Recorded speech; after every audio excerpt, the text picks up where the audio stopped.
Está con nosotros el doctor Osvaldo Moreno, consultor político. Segunda vuelta, la campaña empieza de cero. Tras la tensión por el cambio en los resultados electorales, se abre un tiempo complejo para los candidatos. Persuadir sobre sus propuestas o convencer que se pasó a segunda vuelta con las cuentas claras. Gracias por la presentación, Michelle, y recibo al doctor Moreno, don Osvaldo, con viva cordialidad y con vivo interés pasional. Y doctor Moreno, Osvaldo, hagamos un buen diálogo. Les suplico siempre respuestas puntuales frente a preguntas igualmente puntuales. Doctor Moreno, Osvaldo, le pregunto, ¿estadística, informática o magia política? ¿Qué mensaje cree usted que ha calado en la ciudadanía con respecto a los cambios de las cifras entre Lasso y Yaku, entre Yaku y Lasso? Tenga la bondad, le escuchamos con enorme interés. Bienvenido. Buenos días, un saludo fraterno a toda la audiencia radial y digamos universal gracias a la tecnología de radiovisión. Buenos días, doctor Oquendo, siempre grato atenderlo y siempre agradecido porque usted nos ha dado espacio a todos los ecuatorianos de mi generación desde siempre. Un saludo a Michelle Oquendo también. Bueno, los temas políticos, generalmente las acciones, los actores lo que deben hacer es legitimarlas, ¿sí? Entonces, hay dos formas de legitimarse. Y en países como los nuestros, con institucionalidad débil, es muy complicado. La una, desde lo institucional.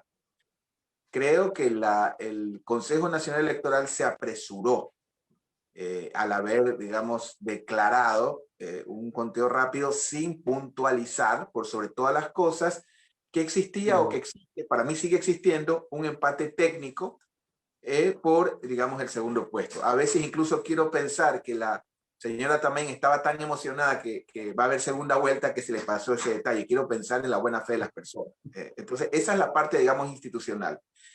Y en la parte política, bastante complicado porque este tipo de fricción en un momento tan corto entre dos fuerzas que sí o sí tienen que concertar o ponerse de acuerdo si pretenden derrotar o hacer un gran papel frente al favorito, entre comillas, que es el correísmo, de alguna forma los debilita a los dos, porque por un lado, si yo lo grafiqué de esta forma coloquial, para que un poco la gente que nos escucha en sus casas entienda, como una tanda de penales, ¿sí? Es decir, dos finalistas que quieren, o dos semifinalistas que quieren pasar a la final, que están pateando penales. Entonces, para poder legitimar esta tanda de penales, por lo menos ya no en lo institucional, sino en lo electoral, se le pone cuesta arriba a cualquiera de los dos, porque quedará siempre el fantasma, entre comillas, de un perjudicado, de un fraude, etcétera. Y ese tipo de situaciones, digamos que te toma bastante tiempo y el tiempo es muy, pero muy corto.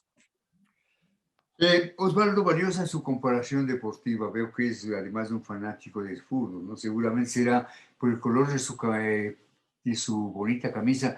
Me imagino que será hincha de Emelec, ¿no? ¿O no? Y claro, aquí somos familia tradicional en todos sentidos. Somos Muy bien, estamos dialogando con el doctor Osvaldo Moreno, consultor político, y el tema segunda vuelta, la campaña empieza de cero. Doctor Moreno, Osvaldo, si me permite, ¿cuán imprudente fue haber expuesto cifras de un conteo rápido la noche de las elecciones? Solo una aclaración. Un abrazo a los hinchas de la Liga de Quito. La alegría más grande que viví, la viví en Buenos Aires, viendo la final entre Liga y el equipo brasilero. Era la primera. Yo en mi infancia veía equipos brasileños y argentinos ganar siempre finales y pude ver en Argentina cómo un equipo ecuatoriano quedaba campeón de América. A ver, mire, es bastante complicado. Lo que usted plantea es una gran verdad. Las segundas vueltas son foja cero, tienen otra lógica. Pero yo siempre hago esta analogía, una campaña electoral, una estrategia electoral, y acuérdese que esa es mi especialidad, ¿no? Digamos, la vida me llevó por ese rumbo porque no tenemos en Guayaquil esas maravillas que ustedes tienen, Flaxos, Andinas, digamos, un espacio más amplio. Mi tío Segundo Moreno Llanes fue uno de los fundadores de la Facultad de Antropología de la PUCE. Acá no tenemos eso, no tenemos Facultad de Antropología, no hay politología. Entonces, digamos que al ser yo un hombre de los manglares y el calor, que lo amo profundamente, respetando y adorando Quito, pero no es mi lugar, yo soy de acá, me dediqué a este campo y no pude entrar en el campo de la academia. Entonces, le hago esto aquí porque tengo que hacer este tipo de comparaciones. Una campaña, al final, cuando fracasa, o una estrategia, es como un avión cuando se cae. Un avión no se estrella la mañana o la noche que despega. Hay una serie de eventos y acontecimientos que hacen que un avión se caiga. Por ejemplo, hubo un mantenimiento en el año 2010, donde no cambiaron la pieza indicada, que debía durar 10 años y duró 5, y a partir de del año 6, hubo una chispa que fue al tanque de combustible y ¡pum!, el avión se cae. Lo mismo pasa. Hay una serie de eventos que pueden lograr que una candidatura fracase o triunfe, lo mismo a nivel de una institución. Entonces, en ese contexto, las segundas vueltas son foja cero, pero en este caso, hasta que eso se defina, hasta que la tanda de penales termine, porque yo creo que incluso hoy creo que es apresurado hacer una declaración de quién va a ganar esa tanda de penales, pero hasta que eso termine, adivine quién está en campaña, adivine quién ya está corriendo y quién puede concertar las alianzas que le corresponden a democracia hacer. Preguntas políticas para nuestro invitado, el doctor Osvaldo Moreno. Interviene en el diálogo doña Michelle y lo hace con toda legitimidad. Michelle. Osvaldo, usted fue uno de los pocos analistas políticos que anticiparon que Arauz, Yacu y Lasso encabezarían en este orden los resultados electorales. ¿Cuál era su reflexión sobre las posibilidades y potencialidades de Pérez? Gracias, Michelle. Yo también siempre, no me pierdo la entrevista suya a los actores políticos. Un saludo fraterno desde tu casa en Guayaquil. Muchísimas gracias. Yo creo que hay cosas que el doctor Oquendo hemos venido analizando muchos años ya, que va sobre las encuestas, que va sobre las redes sociales. Yo siempre le digo a mis clientes, a ver, hermano, yo no quiero perder las encuestas y perder las redes, y quiero ganar las elecciones. Entonces, hay hechos políticos que están sobre, digamos, las encuestas, sobre las redes, incluso sobre la opinión pública, que creo que es respetable, pero a veces está un poquito desconectada de la realidad. Y eso es legítimo, cada quien vive su burbuja. Es el hecho, aquí hay un punto de inflexión, si me permite, el tiempo me da, pero lo voy a tratar de resumir. Aquí hay un actor y un jugador o un delantero no programado, sigamos hablando en términos futboleros. Hay un delantero no programado, que es, digamos, los hermanos de la CONAIE. Y el tema de la aparición de los hermanos de la CONAIE o de Pachacuti, digamos, no empieza, digamos, ayer o antes de ayer, ni siquiera en octubre. Empieza cuando el señor Richard Martínez asume la conducción de la economía nacional. El momento que el señor Richard Martínez asume la economía nacional, damos ese giro, para algunos perversos, macabros, para otros buenos, hacia las recetas del Fondo Monetario Internacional, donde está esta recomendación que para mí fue nefasta, la forma, no el fondo. Yo estoy de acuerdo que había que resolver el tema del subsidio de los combustibles, creo que la forma no era la correcta, y a partir de eso aparecen estos actores políticos, es decir, los hermanos de la CONAIE. Si no había octubre, probablemente el candidato Pachacuti no pasara el 2%, ¿no? Y segundo, ¿por qué el correísmo? Yo tengo dos teorías, si me permite. La primera, obviamente, si tú encabezas la oposición a un gobierno que lo rechaza el 90%, no hay que ser un genio para entender que alguien va a sacar capital electoral en ese sentido. Por eso usted ve a los hermanos de la CONAIE, de Pachacuti, y en este caso el correísmo en la disputa. Segundo, lamentablemente, si me permite, doctor Oquendo, creo que el gobierno, al haber hecho una política de Estado, el juicio a Correa, un tema que debió ser eminentemente institucional, no, para mí en lo personal, no importaba si eran fusilamientos, estoy exagerando, castración química, cadena perpetua, gratificación, exoneración, lo que sea, pero eso debió hacerlo la justicia de forma institucional. Ese juicio lamentablemente terminó siendo una política de Estado del gobierno, terminó siendo moneda de cambio, digamos, con actores políticos, y eso creó el efecto adverso que fue generar y construir un relato de martirio de parte de esta tendencia política. Recuerde usted a la señora Pavón y al señor Hernández encadenados, toda la trama y el drama, digamos, la novela que era la inscripción de estos señores, no los dejaba inscribir, un día sí, un día no. Recordemos que casi lo encarcelan al prefecto de Manabí, bastión del correísmo. Entonces, se construyó un relato de martirio a favor de ellos. Y segundo, existe un sector de la población, y tenemos que ver más allá de nuestros micrófonos, más allá de nuestras narices, que considera que el correísmo fue un pasado que fue mejor.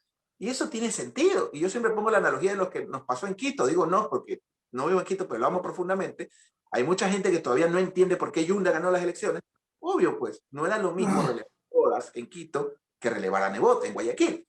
Entonces, obviamente, si tú comparas al gobierno Moreno, que su popularidad es de 1/10, cuando tú lo calificas a nivel cualitativo, no solo a nivel cuantitativo y cuanti, la gente te dice, señor, no hay 0 para calificar. Y obviamente te hablan de Correa y te dicen 4/10, 5/10. Si tú haces el símil, obviamente hay un sector de la población para la cual el correísmo fue un pasado que fue mejor. Y eso tenemos que aprender a respetar y sobre todo entender si pretendemos llegar a una segunda vuelta y derrotar esa fuerza para quienes están en contra. Osvaldo, lo escucho con vivo interés y me gusta su estilo coloquial, me gusta su estilo coloquial, ¿no?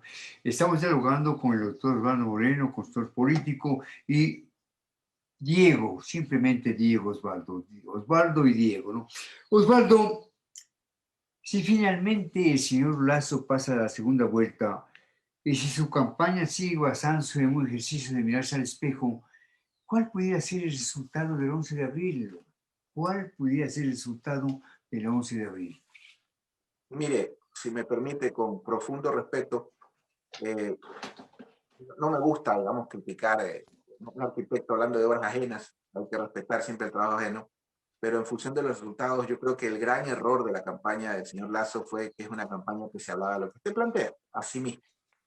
Si pierden, si pierdo como siempre, te vas a Venezuela, o sea, eso de amenazar a los electores no es lo más invitado. Se va a ir el dólar, la FARC, acuérdense que ni la FARC, de pronto el ELN, entonces creo que fue un discurso o un mensaje cuando tiene cosas extraordinarias, la campaña de Lazo, como el tema de los empleos, que es fundamental, el mismo plan de salud, si usted mire estas cosas que la gente porque no se informa. Para mí el plan de salud que plantea el Lazo es muy parecido al cubano.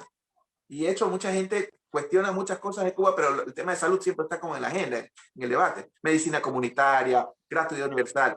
Pero creo que el mensaje medular se centró en hablarse a sí mismo. Venezuela, el dólar, que son temas que no están en la discusión de la mesa de la gente. Tal vez nosotros los generadores de opinión filosofamos, hablamos de nuestra burbuja, pero yo le aseguro que la señora María en Monte Sinaí, en Guayaquil, está más preocupada de cómo hace que sus hijos desayunen de aquí a lunes, por poner un ejemplo. Don Manuel en Chillogallo, o todas las periferias del Ecuador profundo que usted las conoce perfectamente, están en otra discusión. Fíjense en un hallazgo, por ejemplo. Yo tenía la hipótesis de que el tema central de la discusión iba a ser el COVID, el tema de salud. No, está quinto, sexto, séptimo. Venezuela está noveno. Economía, el primer problema. Empleo, ambos suman el 60%. Tercero con 8, 7, corrupción. Y en el ámbito cualitativo, que ese para mí es el que rara vez se habla en los medios de comunicación, es el que más me gusta a mí, porque la encuesta te dice, pongo para los oyentes, ¿cuánto y qué es? Cantidad. ¿Conoce usted al doctor Oquendo? Sí, no contesta, no sabe. Ya, X porcentaje. El quali me dice los por qué. ¿Conoce usted al doctor Oquendo? Sí, y ahí me empieza un periodista de muchos años. A mí me cae bien, a otros le cae mal. ¿Por qué te cae bien? Porque es serio. ¿Por qué te cae mal? Porque no está todo el día en el aire, qué sé yo. Esa es la parte cualitativa. Y en la parte cualitativa está idéntico. Economía, empleo, corrupción. Entonces yo creo que si el señor Lasso no hace un giro absoluto en este mensaje, en los voceros, una serie de voceros que, digamos, reafirman este mensaje del dolor, este mensaje amenazante a la población. Si no votas por mí, serás Venezuela. Mira, estarás en los semáforos pidiendo caridad. A la gente hay que prestarle esperanza. ¿Ya? Entonces, si la campaña de Lasso, si termina haciendo, porque yo no quiero especular ni adelantar, están pateando penales, vamos a ver cómo termina esa tanda. No. Entiendo que hay reconteos también en Azuay, entiendo también que hay reconteos en Manabí, esperemos, hay que ser serios. Entonces, en ese contexto, yo pensaría que el señor Lasso, si hace un giro absoluto y cambia todo, voceros, línea de mensaje, no sé si estrategas, yo creo que podría tener mejores oportunidades. De lo contrario, Arado se lo va a comer como encebollado en Guayaquil, o como un ceviche de chocho en Quito, o como no recuerdo estos panes de guano en Chimborazo, estos que tienen higo, ya me voy a acordar. Osvaldo, incluso aprecio en el marco de su inteligencia su sentido del humor. Qué importante es el sentido del humor. Michelle. Osvaldo, ahora que los seguidores de uno y otro candidato se miran mutuamente con recelos, ¿cuán difícil será la tarea de articular alianzas y convencer a otros segmentos de la población? Usted da el clavo, Michelle. Ahora voy a tratar de ser lo más académico posible porque hay gente que nos escucha de grandes academias que yo admiro profundamente. A ver, acá atrás mío tengo bueno, no lo tengo el Taita Carnaval, pero tengo un diccionario de ciencias sociales. Y hay dos conceptos que hay que tener claros cuando uno habla de estos temas, ¿no? Hablemos del diccionario, podría ser de Sartorio, el de Torcuato Itela, y el del doctor Borja. Bueno, el doctor Borja es un enciclopedia, un saludo fraterno. El doctor Borja, felicidades por este gran resultado de su fuerza política. A ver, Sartori nos dice que oposición es el sector de la clase política que tiene la capacidad de sentar en la mesa de negociaciones a quien está en el poder. Lo repito muy brevemente, oposición, en otras palabras, es quien tiene la capacidad de sentar en la mesa de negociaciones a quien está en el poder de turno. En perspectiva, el correísmo no tuvo oposición, o por lo menos la tuvo desde otros actores que no es que no eran los indicados, eran los que surgieron, ejemplo, prensa, gremios, etcétera, que les tocó, digamos, no estoy haciendo una crítica, estoy haciendo una descripción histórica. Y el segundo concepto, coalición. ¿Qué es una coalición de acuerdo a las disciplinas de ciencias sociales? La coalición es la unión de fuerzas, movimientos, cuadros, en función de un objetivo que no necesariamente siempre es electoral, ¿no es cierto? Puede ser para un proceso constituyente, para destituir a alguien. Esa es una coalición, es la estructuración. Y estas coaliciones y estas oposiciones tienes que consolidarlas, ejercerlas y legitimarlas. Entonces, el problema de Lasso, adicional a esta campaña que me pareció bastante, hablando más de militantes que de ecuatorianos, el problema de esta campaña, digamos, es que la coalición tiene que legitimarse. Y hay algunos actores que no estaban en la foto. Por ejemplo, Lasso va a tener un gran problema, el fantasma de Alvarito, que les soy transparente, de acuerdo a todos los estudios de opinión, al menos los que nosotros teníamos, porque yo creo en encuestas que no se publican, y no soy encuestador por ese caso. Mi trabajo es, digamos, direccionar estudios y que nuestros clientes reciban estudios, no los que ruedan por WhatsApp. Alvarito era el que más posibilidades tenía de derrotar al correo. Creo que fue un error no haberlo estudiado. Pero bueno, carga el fantasma de Alvarito. Eventualmente el fantasma de Yacu, porque en este país es una locura. Yo recuerdo que el señor Zapatero, si no me equivoco, le ganó al señor no fue Aznar, fue al siguiente, le ganó por menos de un punto. El señor Calderón le ganó a López Obrador por menos de un punto. Y en elecciones norteamericanas, en el voto popular, en ocasiones gana el que... Entonces aquí hay que tener un poco de madurez política. Entonces, esa coalición política que no se consolidó, donde faltaba a Otto que un abrazo fraterno a Otto que le encantan las fotos, digamos, no estaba en esa foto, digamos, de la coalición. Entonces, si hay que hacer una segunda vuelta, va a tener que estructurarse esa coalición. Y va a tener que intervenir Álvaro, digamos, perdonándolo a Lasso, entre comillas, va a tener que estar Yacu en esa foto. Yacu va a ser un gran elector. Estamos hablando de una eventual segunda vuelta donde Lasso es el candidato. Va a tener que estar Otto, indiscutiblemente, y el gran delantero no programado, que no deja de ser un cuarto puesto, pero de una campaña extraordinaria, que es el señor Javier, ¿no? Herbas. Sí, ¿no? sí. Esa coalición tiene que funcionar. O sea, ese es el primer paso. Más o menos cuando vas a viajar, que estén bien los frenos, que las luces estén bien. Bueno, el primer paso es que la coalición esté estructurada. Entonces, Álvaro, el indulto, digamos, de Álvaro, el aceptar su derrota el segundo, el tercero, en el caso de Lasso, si es que es Yacu, la participación de Otto, la participación de Herbas y de todos los actores de lo que ellos se autodenominan fuerzas democráticas. Eso en el caso de Lasso ya le dije un giro absoluto en la conducción. Y en el caso de Yacu, si llegara a estar a segunda vuelta, él tiene algo que es, digamos, un recurso intangible extraordinario, que es el viento de cambio a favor. Él sí puede, en la construcción de su mensaje, plantearnos que no fue correísta, que no fue morenista, que viene de las calles, porque al final del camino, el que Yacu Pérez, y sobre todo, mire, hay dos actores de los que no se habla, que realmente no son candidatos ni vienen mucho a la prensa. Y yo recalco como para mí son los dos grandes ganadores. El primero es el señor Marlon Santi, porque hay que aprender de Pachacuti. A diferencia de nuestros movimientos que tienen, digamos, a Lasso con Creo, a Correa con País, a Nebot con las 6, la diferencia es que ellos tienen un coordinador que dura solo un año y no se reelige. Eso es sumamente interesante. Digamos que ese concepto de comunitario. El señor Marlon Santi creo que es uno de los grandes actores, obtiene, que es el coordinador de Pachacuti, Brazo Política, obtiene el bloque parlamentario más grande, digamos, de la historia que obtiene esa fuerza política. Y el segundo actor, o en este caso la segunda, la señora Vilma Andrade, que obtiene el bloque más grande de la izquierda democrática prácticamente en los tiempos, digamos, mozos, los tiempos de oro que tenía ese partido político. Muy bien. Quiero decirle, Osvaldo, que hay enorme interés por esta charla con usted, ¿no? Osvaldo, los candidatos hablan de acuerdos de gobernabilidad, pero en Twitter el dueño de chinos no para. Le pregunto, ¿estos muñequeos pudieran hacer que buena parte de los electores redirijan su voto en el momento preciso?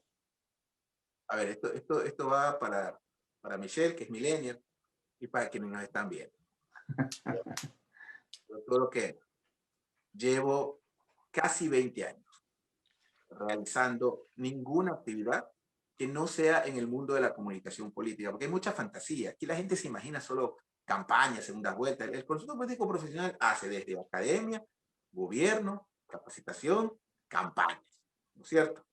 Asesoría a grupos empresariales que a veces nos preguntan nuestra opinión o nos piden qué puede suceder. Es decir, eso lo vengo haciendo a lo ancho y largo de la América hispana, ¿no es cierto? Entonces, ¿por qué le digo esto? Porque después de 20 años de ejercer este oficio, puede ir a la notaría que usted quiera y garantizarle que las redes sociales generan más divorcios que votos. Ese creo que es el primer paso. Es más, si yo fuera presidente de la República, que eso afortunadamente jamás va a pasar, yo le prohibiera a los ministros que tengan cuenta de Twitter. Empecemos por ahí.